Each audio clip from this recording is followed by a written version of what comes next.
In the same way that time has changed my opinion on car mods, it's also changed my opinion on several vehicles that I used to hate. So here are 5 cars I no longer hate.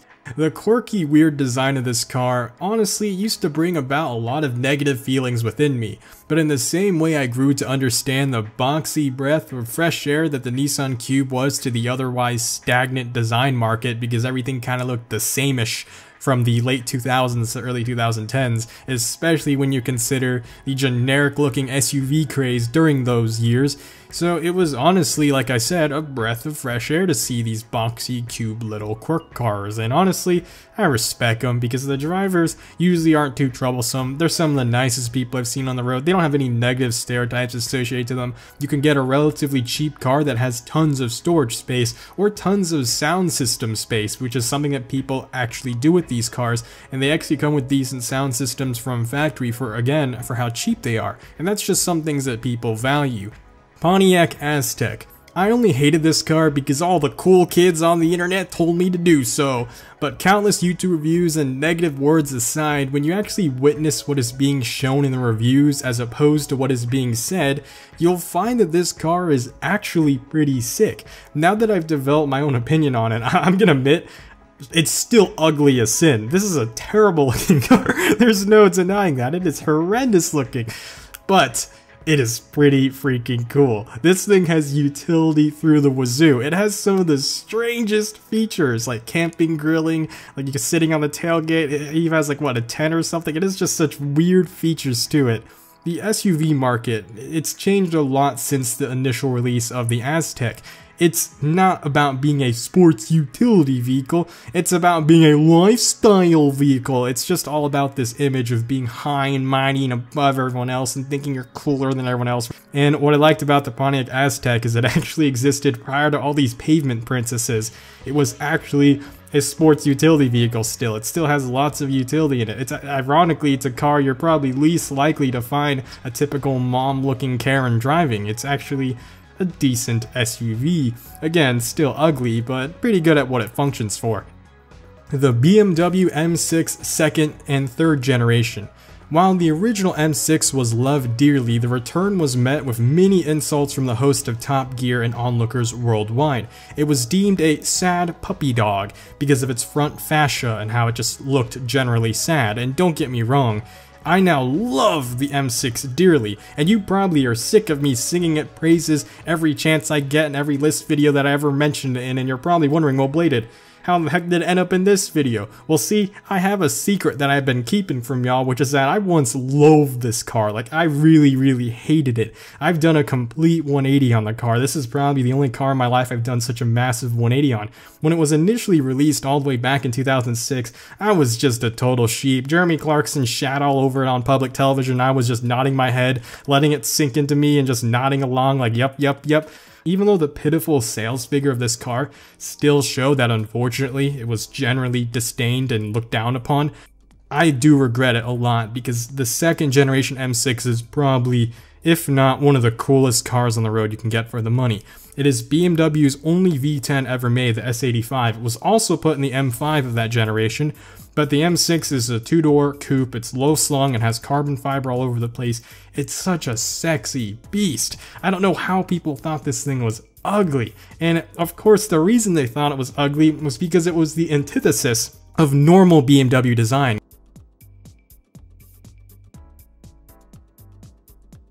Curves instead of angles, it was low instead of tall, it was wide instead of thin, and it made this car fast, aerodynamic, and special, but everyone didn't like it for that reason. They just like, what the heck am I looking at? This isn't a BMW anymore, shame on you.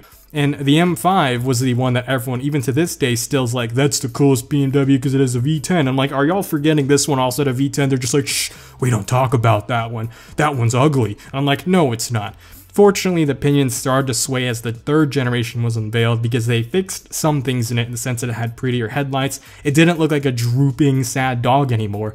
it still, unfortunately, wasn't anything like any other BMW. I say unfortunately, but to me it's fortunate. I love that. I'm so sick of every BMW having the same exact stance. I loved this one having that completely different stance to it. It's also the reason people don't like the new 8 series. They're too low and wide still. And that to me was a continuity of the M6, so the M8 is even more beautiful to me. But that's another story for another time. The Scion FRS, or BRZ, GT86, Hachiroku, Eto 60, whatever you want to call it, it only has 200 horsepower. It's not a real sports car. I was aboard the exact same train that everyone else was on the moment this boxer beauty was unveiled to the world. I had just entered my fleeting enthusiast phase, and I started to enter my sheltered college phase as well. And in college, you're surrounded by people who are just hippies and drunken frat boys or sorority girls, which are both groups that are filled with people who claim to be open-minded, yet ironically exhibit the most closed-minded behavior of any group I've ever met to this day. So the glory of the Hachiroku was completely lost upon college kid me, but as I grew just a few years older, looked back on it, it's such a great platform. I don't know why I ever made fun of this car for just having 200 horsepower, because that's not the point of it.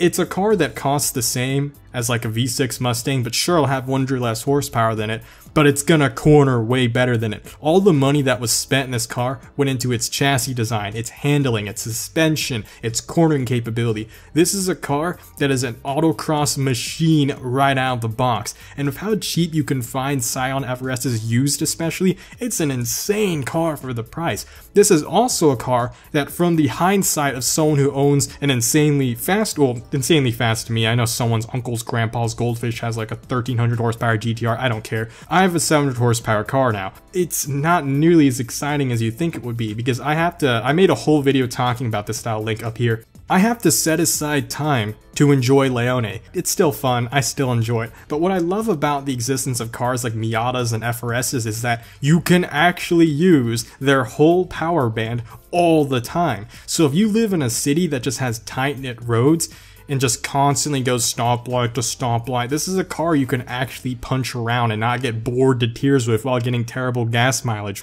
Even if you don't live in a city, if you have countryside, you have long back roads, if you live in the mountains, if you're someone who goes to autocross sessions, or if you're just someone looking for a fun grocery trip, this can still be that car. It's a blast that's worth every penny and can be used in every situation and enjoyed thoroughly while being used in all those situations.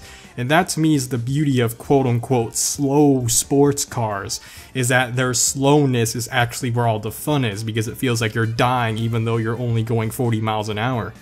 And before we get to the final entry, here are 2 honorable mentions. First one, C8 Corvette. I never hated this car, I was just neutral about it, but as Domic's really popular video about the phrase I don't care, is that people on today's day and age of the internet assume that anything that is less than tons of praise equals, oh, he hates it, he hates it. Like, you can be neutral, okay? Neutrality exists. I was neutral about the C8 Corvette, okay? I never hated it. That's why it's in the honorable mention section, because it doesn't qualify for this video title, but I still have to mention it, because if I don't mention it, someone in the comments is like, oh, that means he still hates it. No, I never hated it to begin with, but I have to address it here. Acura NSX 2nd generation. I also never hated this car, but I do say a lot of disdain towards it, so if I don't put it here, once again, people are gonna assume, oh my gosh, Blade hates it then. No, I don't. And on to the final entry, Toyota Prius. Everyone knows, everyone in the world still hates this car. Every car guy should still hate this car, and we'll all continue to do so until our heart stops beating, our mind stops thinking, our lungs stop breathing, and our souls start withering. Or in other words, forever. But you thought that was a joke, but you see, I was actually joking about being a joke, about being a joke, about being a joke, about being the joke, because is it really still funny to keep hating the Prius? The actual car itself, I actually don't mind it. It was a great step forward. It was one of the most recognized and well-known hybrids, which led to the interest in hybrid technology, which eventually gave us really cool hybrid cars. You can actually use the word cool and hybrid in the same sentence these days, because a really terrible one existed, which then caused people to aspire to make better ones. I'm okay with it, you know? I don't hate the Prius anymore, but if you want to hate it with all your heart, I am perfectly okay with it. If you want to watch more videos about stuff I hate and love, then check these out. Otherwise, thanks for watching, see y'all next time, Blade Angel out.